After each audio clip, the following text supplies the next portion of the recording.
You may proceed as you wish. We would appreciate it if you would summarize in approximately 5 minutes.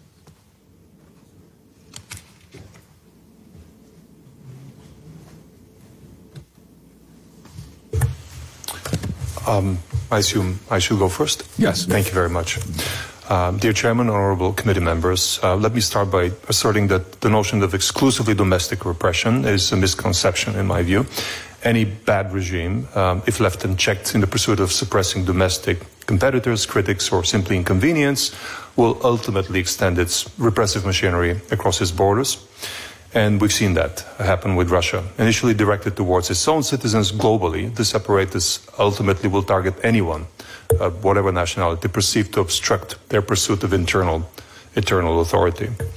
Over the course of almost a decade, I and my investigative partners have scrutinized Russia's repressive operations, encompassing both judicial and extrajudicial methods against its own citizens. Our investigative team, comprised of my former colleagues from Bellingcat, The Insider in Russia, and Der Spiegel in Germany, laid bare a systemic and industrial-scale operation of repressions. This apparatus targets hundreds of Russian political activists, journalists, and former intelligence officers who have turned, or perceived to have turned, against the regime. The overarching objective of these repressive operations appeared to be either assassination or intimidation through the threat of assassination of these activists. While our initial belief was that these repressive measures exclusively target Russian citizens or former Russian citizens, we saw a much broader scope. Notable instances of the former include the poisoning of Russian activists on Russian soil, such as Vladimir Kara-Murza, an American resident who was poisoned twice, the near-fatal poisoning of Alexei Navalny in August 2020. Beyond Russia's borders, individuals like Sergei Skripal and his daughter Yulia barely survived the Novichok poisoning by a group of GRU spies in Salisbury. An innocent and random British woman became an unintended victim of this bungled operation. Additionally, at least 7 men of Chechen origin we've investigated and have found to have been killed by undercover agents of FSB's Wimpel unit in Turkey and Germany, as the co-chairman referred to earlier. As our investigations unfolded, it became apparent that Russia's assassination and intimidation attempts were not confined to Russian nationals alone. In 2015, we discovered that a group of GRU spies poisoned and almost killed a Bulgarian arms manufacturer simply for supplying defensive munitions to Ukraine. In the past 12 months alone, my Russian investigative partner Roman Dobrokhotov and I have become targets of both judicial and extrajudicial persecution. Roman's residence in Moscow was subject to a police raid in front of his minor children, and he narrowly escaped arrest and essentially defected or ran out from Russia under the nose of approaching FSB operatives. Last Christmas, I found myself on Russia's most wanted list with a succinct explanation of my crime. Wanted for a crime, without specifics, depriving me of any opportunity for a defense.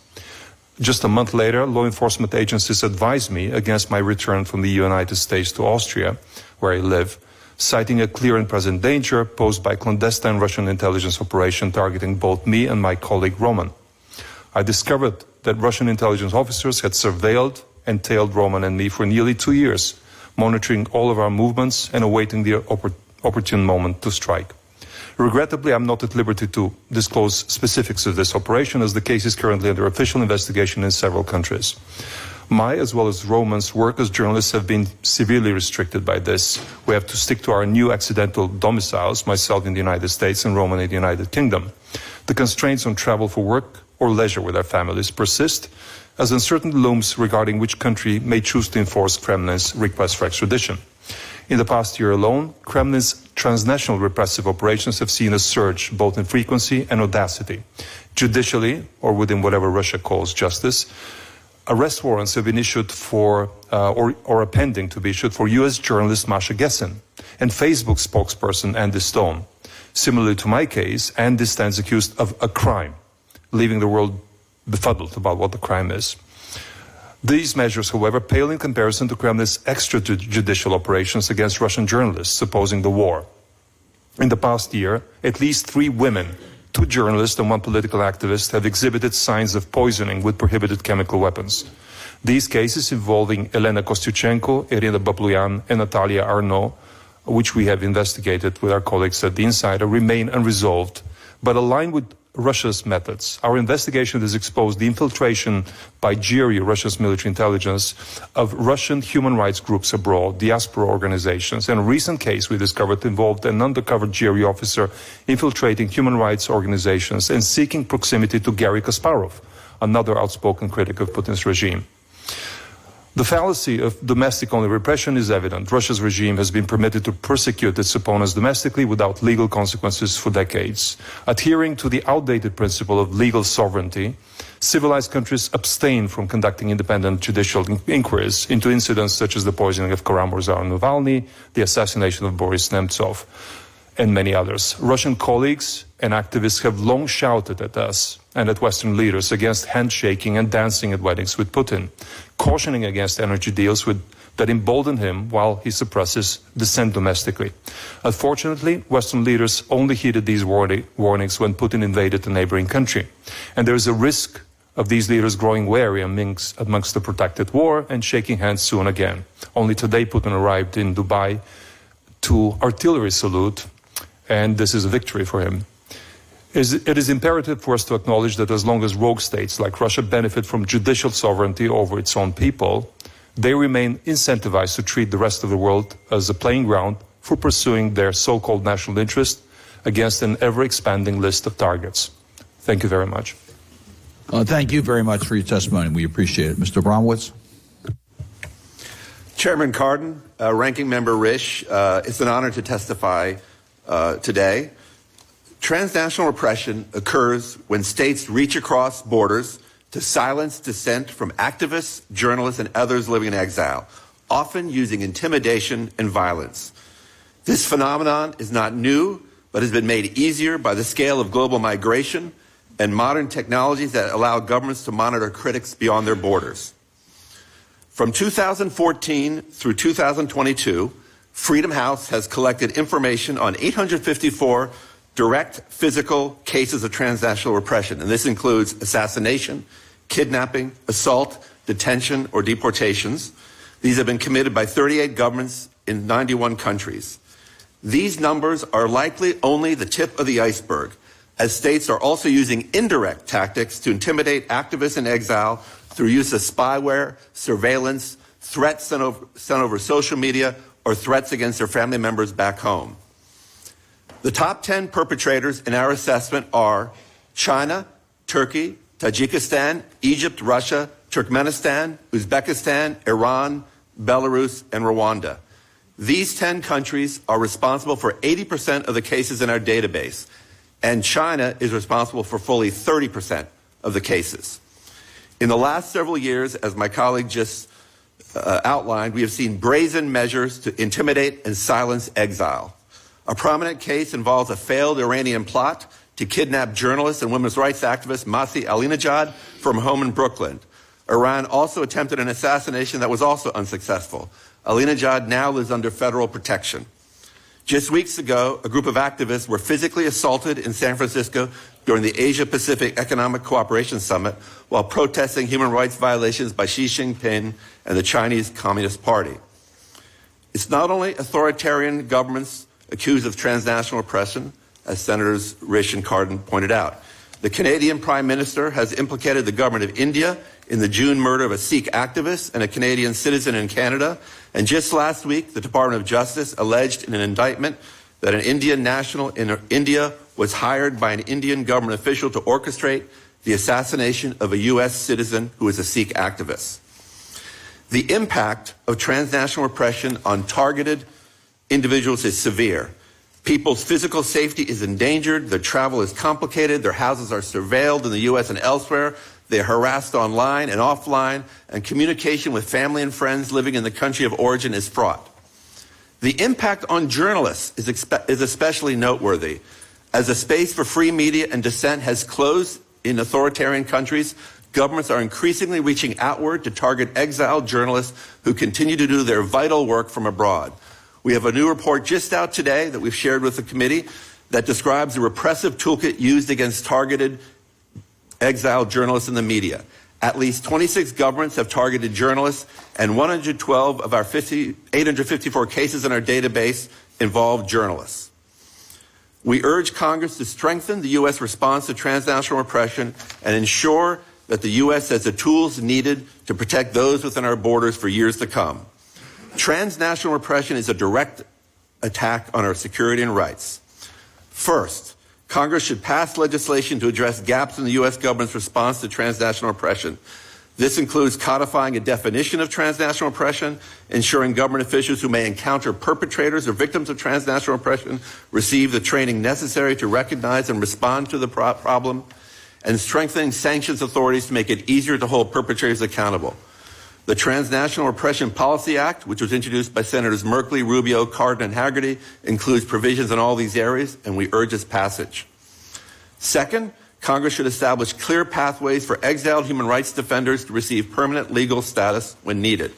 Democratic governments should consider appropriate mechanisms, including providing special visas, such as humanitarian visas or visas for human rights defenders, activists, and journalists, to help them receive legal status, and should ensure those individuals are not being denied legal status as a result of illegitimate criminal charges leveled against them by origin country governments. Finally, Congress should urge the executive branch to continue to raise transnational repression as a priority issue with our partners and allies. The United States must not hesitate to raise this issue directly at the highest levels with those countries perpetrating transnational repression, even when those perpetrators are close partners such as Saudi Arabia and India. Transnational repression is a violation of rights and sovereignty and breaks the bond of trust that must exist for deep cooperation between nations. Whether a government engages in transnational repression should be a significant factor, determining the nature of bilateral relations and the closeness of any partnership. Thank you for your time, and I look forward to your questions. Thank you for your testimony. Mrs. Gallagher? Thank you, Chairman.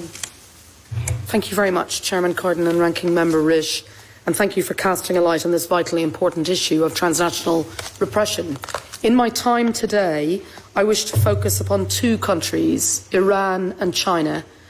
First, I want to look at something I'm increasingly seeing in my work as an international lawyer, the extraterritorial targeting of Iranian journalists worldwide.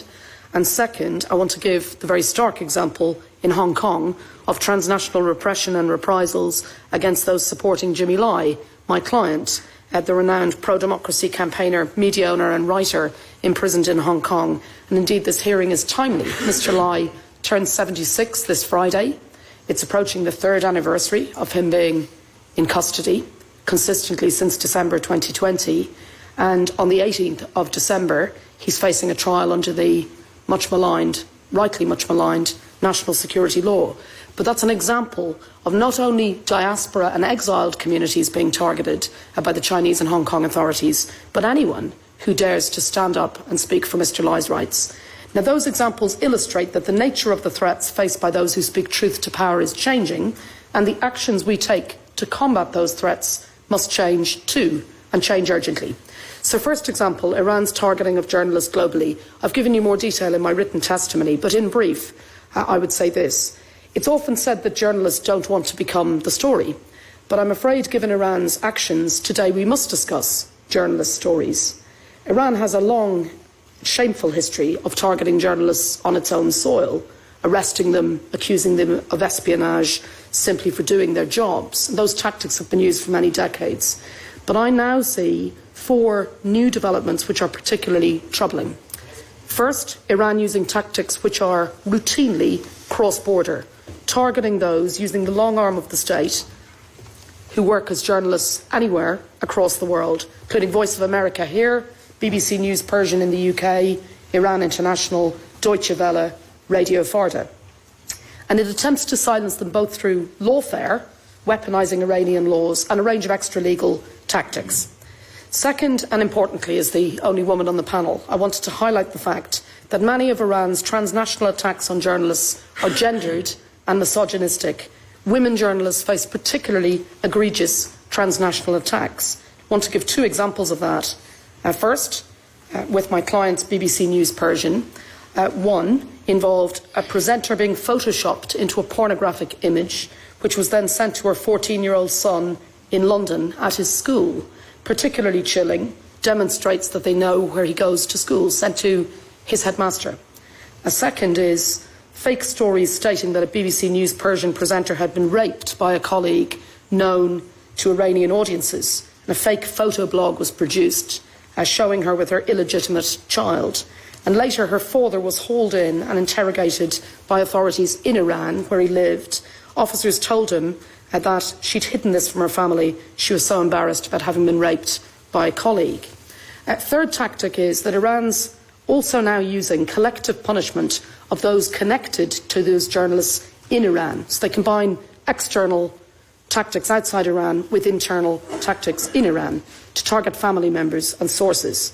And fourth, Iran's conduct against journalists has escalated to include routine and regular credible threats to life, including the kidnapping of a French journalist in exile, Ruhollah Zan, him being returned to Iran and executed.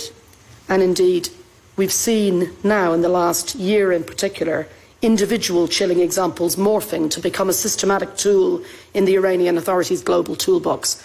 And the committee may be particularly interested in the analysis done by another one of my clients, Paul Caruana-Galizia, the journalist, in a series for Tortoise, specifically about Iran's transnational tactics.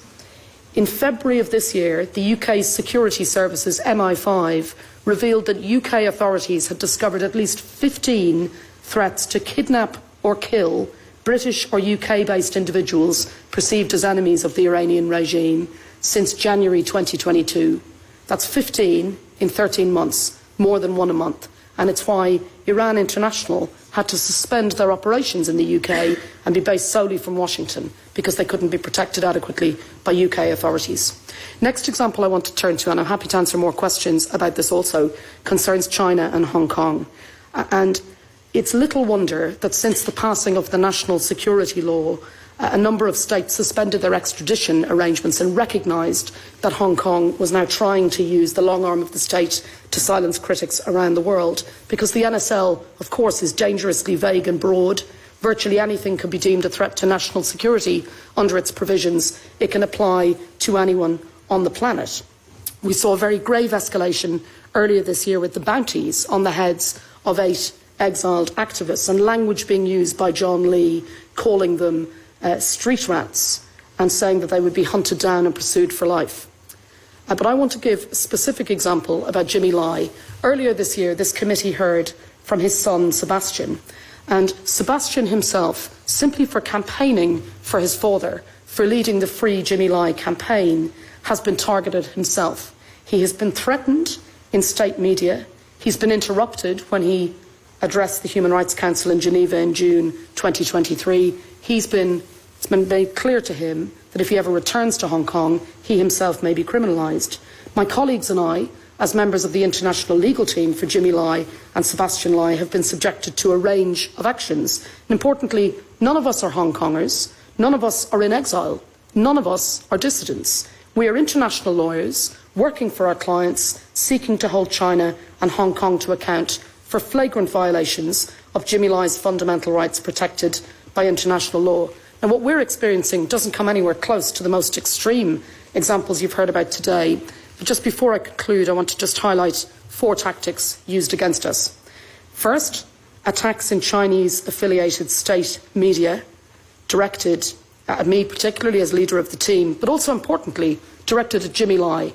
And the suggestion is that Jimmy Lai, by instructing international lawyers, by his case being brought to the United Nations, is in collusion with me, engaging with a foreign agent and committing further criminal offences, that I am also committing criminal offences. It's outrageous to think that by using mechanisms established internationally to hold states to account for violating international law, both Jimmy Lai and we as his lawyers can be accused of being criminals.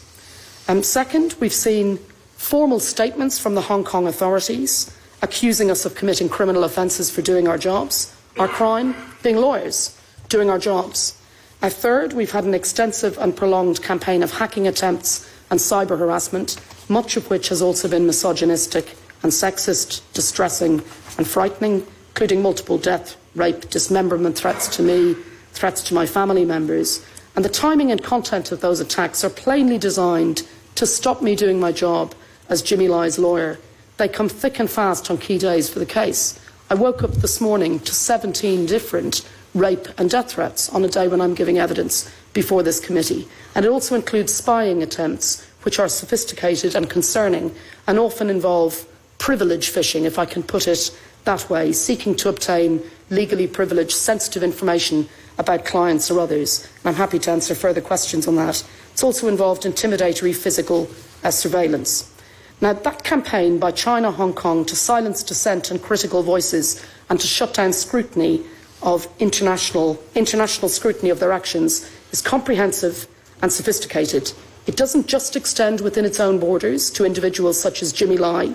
It doesn't just extend to those who the Hong Kong authorities erroneously describe as self-exiled, such as the individuals with the bounties. It extends to anyone, anywhere in the world, who dares to question their narrative, regardless of their nationality. And these are deeply concerning issues, and I thank the committee for casting a light on them today, and I'm happy to answer.